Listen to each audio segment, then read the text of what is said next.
Welcome to the channel and welcome to the show.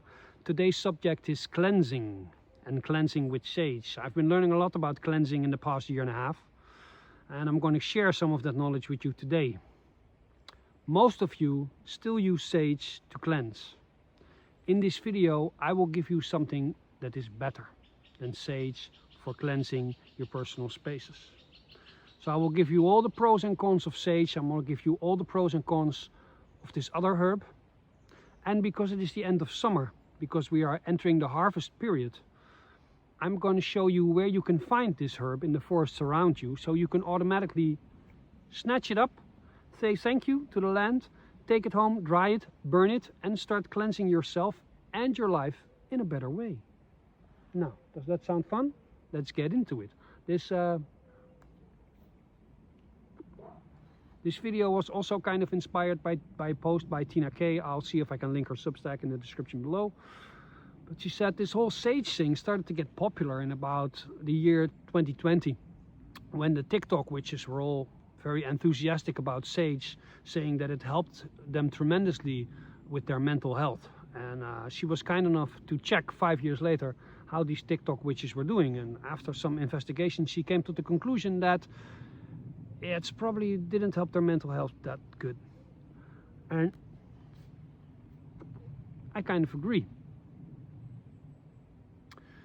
Now, I said I've been learning a lot about cleansing because I've actually been doing a lot of cleansing. Now, not me personally, yes, also me personally, but also I've been doing house cleansings. People are actually paying me to cleanse their house. And when you cleanse a house and when you cleanse that space, where you actually make it sacred again, where you affirm its sacredness, what it is, it's like this ecosystem of the people who live there and the things they do that make imprints, and sometimes things that happened in the past that are still kind of lingering in the corners of your living area. And it's also the spirits of the land, and that all comes together to form some sort of ecosystem. And you must, if you want to cleanse it, you must truly know what's going on, preferably before you step foot in the house. And then you must balance everything out. Now, it's my experience with sage that when you burn sage, this is the reaction. I'm not going to tell you, I'm going to express myself to the medium of dance. When you burn sage, the spirit of the land, they go like this.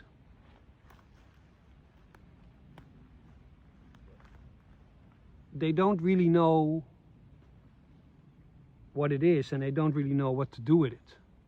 Because when we burn sage, most of us burn like California white sage, and it doesn't grow around here. It's not from here.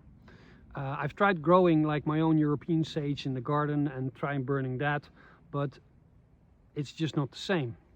So if you not only want to clear the dance floor, so to speak, but actually burn something that not only clears the dance floor, but invites the spirit of the land to come closer and to aid you. And I think as a pagan, I think that's a good thing, meaning that they feel at home and they come closer, so they can help you live in harmony on this little piece of land that you live on currently. So, by the way, these cigars aren't only for my pleasure. It's that time of year again where you have to smoke a cigar, otherwise the mosquitoes will come near. By the way, this herb can also help against mosquitoes, by the way. The herb I'm talking about, I brought it here. Don't know if you can see properly. I'll have a picture here. Bijvoet. I have to translate that to mugwort. That's what it's like. It grows naturally, and you can find it, well, in forests, but at the edges of forests. For those of you who've watched my video about the hazel tree, plants, bushes and trees that grow on the edge of the forest, or they grow at the border between worlds, are very interesting. Because they're at the border. They have a bit of both worlds. They have a transcendence quality, like the hazel tree has that, and also the mugwort. Now, it grows in sand soil, because in Holland you have two types of soil. You have turf and zand, so you have peat and sand, and this mostly grows on sand. Funny thing is, it also grows on contaminated land, like stuff that's been damaged. Like my garden is full of mugwort, in part because I think mugwort wants to be seen by me and wants to be talked about on this YouTube channel, and most of all wants to be used in a proper way. But it's also because where my house used to be farmland, and that farmland used to be plowed, and there used to be some chemicals used, and to get the land back into balance, mugwort appears. By the way, brandnetel also appears, and that's also a good cleanser. You can get tea from that one.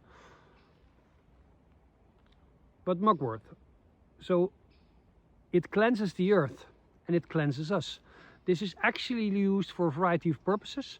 You can make tea from this, and the tea will help you not only relax, calm your nervous system, but it will also help you with dreams and being conscious of what you dream, so you can steer, you can astral travel when you dream. That's what it's used for. It smells downright ethereal, and the main reason for using this is that the spirits of the land actually like it. This is like an offering for them, instead of just burning some stuff for you and my mental health and me. And to come back to the TikTok witches, when you focus on only me, it doesn't get any better. But when you try to open your heart and try to connect to everything that's around you, you get out of this stuck position of being closed off and me. You start to open up, you start to connect, help starts arriving, and things start flowing and things start to go better. So if you want to get on that trajectory, I highly recommend you go out to the local forest or the local bushes, find some mugwort, dry it somewhere in your shed or wherever you want to dry it. Offer it on a piece of coal. Burn it. It smells lovely. And your life will be better because of it. By the way, I'm not a big expert on herbs. I'm learning. But if you're in the comments and you think like I missed something, or you want to add something, or you think I did something terribly wrong or something, no problem. Let me know in the comments, right? Ga met goden. And I'll see you all in probably a week.